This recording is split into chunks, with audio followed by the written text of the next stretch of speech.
अभी मेरी मौजूदगी बिहार के अरवल ज़िला में है। यहाँ अरवल ज़िला में ब्लॉक के पास स्वतंत्रता सेनानी पार्क में अभी मेरी मौजूदगी है और यहाँ अरवल के तमाम छात्र, नौजवान और किसान वर्ग के जो लोग हैं यूजीसी रेगुलेशन के 2026 के समर्थन में और उसको लागू कराने के लिए सुप्रीम कोर्ट पे दबाव और सरकार के जो मंसूबे जो बिछड़ता हुआ दिख रहा है कि एक तरह से यूजीसी रेगुलेशन को कोर्ट में बखूबी जो है कि कह सकते हैं कि आप मजबूती से अपनी पक्ष को न रखना, इन तमाम मुद्दों को लेकर के और अरवल में सामाजिक न्याय आंदोलन बिहार के राज्य सचिव सुबोध यादव और साथ में तमाम अरवल के छात्र नौजवान एकजुट होकर के आज मशाल जुलूस लेकर के अरवल के सड़कों पर निकलने वाले हैं। तो हम इन मुद्दों पे और ख़ास करके यूजीसी रेगुलेशन के मुख्य जो मुद्दे हैं, आखिर इनमें कमी क्या है, लागू क्यों नहीं करना चाहती है, इसमें जो सुप्रीम कोर्ट का पक्ष आया है कि इससे और तनाव बढ़ेगा और ये सिर्फ मामला स्कूल, कॉलेज या यूनिवर्सिटी का नहीं है, ये हर एक गांव के, कस्बे के, भारत के हर एक कोने तक का मामला है।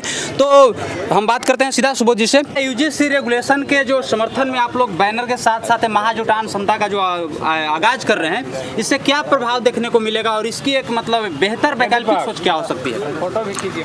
देखिए, 18 मार्च बिहार के इतिहास में बहुत ही महत्वपूर्ण दिन है और 74 के छात्र आंदोलन का उस ऐतिहासिक दिन इस बार फिर से एक बार ऐतिहासिक आंदोलन का गवाह बनने जा रहा है। 18 मार्च को पटना में समता महाजुटान में बिहार भर से तमाम छात्र, युवा, मेहनतकश आवाम, जो लोग भी समानता, सामाजिक न्याय, लोकतंत्र में विश्वास रखते हैं, इसको स्थापित करने की ख्वाहिश रखते हैं, वे सभी लोग पटना पहुंच रहे हैं।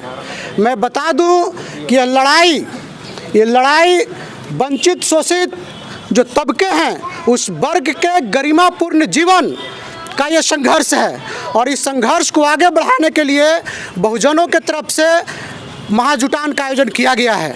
हम आपके माध्यम से आह्वान करना चाहेंगे कि तमाम छात्र, नौजवान, बहुजन वर्ग के लोग, मेहनतकश लोग इस लड़ाई का हिस्सा बने।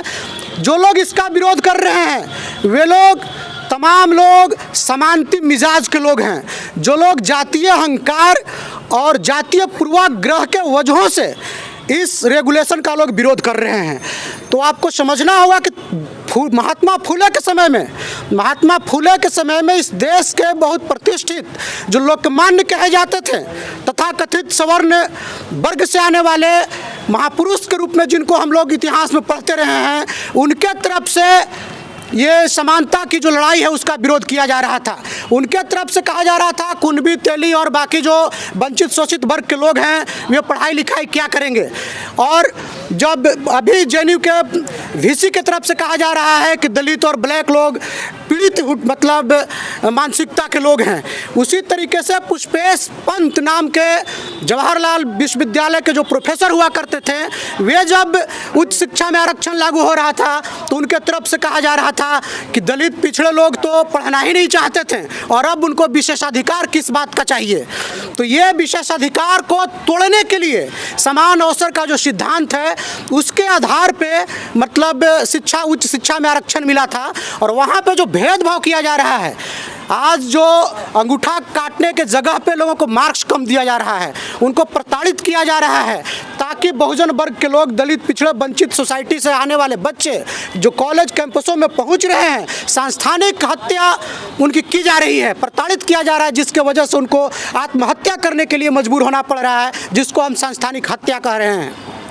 तो इन सारी चीज़ों पर रोक लगाने के लिए बिहार में जो 65% बहुजन आरक्षण है, उस आरक्षण को लागू करने के लिए, निजी क्षेत्र में आरक्षण को लागू करने के लिए, मंडल कमीशन के तमाम सिफारिशों को लागू करने के लिए, यहाँ न्यायालयों में बहुजन वर्ग के लिए आरक्षण को लागू करने के लिए इनकी जो भागीदारी है उसको सुनिश्चित करने के लिए, इनकी प्रतिनिधित्व को बंदोबस्त करने के लिए ये लड़ाई मतलब आगे बढ़ रहा है। ये लड़ाई सिर्फ यूजीसी रेगुलेशन तक जाकर के सीमित नहीं रहेगा, बल्कि सामाजिक न्याय के मुकम्मल संघर्ष के रूप में तब्दील होने जा रहा है। और एक सवाल ले लेते हैं। कुछ लोगों का ये भी तर्क आया है, सोशल मीडिया के माध्यम से देखने को मिल रहा है कि इसका जो है कि संवैधानिक तरीके से जो जनरल कैटेगरी के स्टूडेंट है उनको शैक्षणिक संस्थानों में जाने से रोकने की ये गाइडलाइन है। इसको कैसे देखते हैं? देखिए, ऐसी बात नहीं है।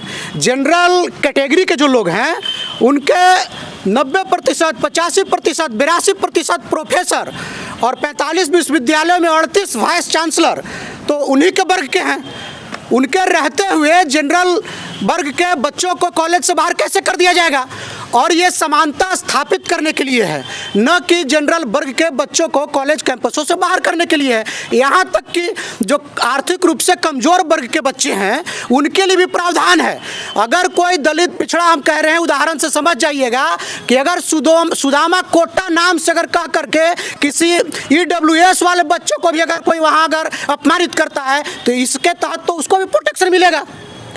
अगर किसी गरीब सवर्ण के बच्चों को अगर वहाँ उसके साथ भेदभाव होता है, उसके साथ अगर मार्क्स कोई अगर दलित पिछड़ा अगर प्रोफेसर अगर इस तरीके से अगर करता है तो उसके ऊपर भी कार्रवाई होगा। लेकिन जांच कमेटी पे भी सवाल हो रहा है, खड़ा उठ रहा है कि जांच कमेटी इलेक्टेड होने चाहिए या नॉमिनेटेड होने चाहिए, तब ना डिपेंड करता है कि मतलब न्यायिक प्रक्रिया कैसे। बिल्कुल आप सही कह रहे हैं। हम लोग तो मांग कर रहे हैं कि UGC रेगुलेशन को और इसको समृद्ध करना है। इसमें बहुत स्पष्ट चीज़ें, अस्पष्ट चीज़ें हैं, इसको स्पष्ट करना है और बहुत सारे प्रावधानों को समृद्ध करने की ज़रूरत है।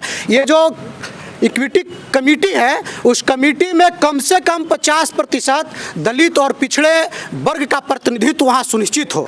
अब महिला है तो महिला तो सवर्ण भी हो सकती हैं, विकलांग है तो सवर्ण भी हो सकते हैं। तो इससे तो क्लियर है कि मात्र 3 लोग ही इधर से रहेंगे 10 में, तब फिर उनके बच्चों के साथ जाति कैसे संभव है? इसमें तो हम लोग मांग कर रहे हैं कि बिल्कुल रोहित एक्ट के तर्ज पे सिर्फ अगर कोई शिकायत आता है तो शिकायत को मतलब सुनवाई करते हुए अगर कोई दोषी पाया जाता है तो उसके ऊपर कार्रवाई हो। कोई प्रोफेसर अगर इसमें दोषी पाया जाता है तो उसके ऊपर कार्रवाई हो। इसलिए ज़रूरी है कि इसको रोहित एक्ट के तर्ज पे कानून बना कर करके संसद से इसको लागू किया जाए।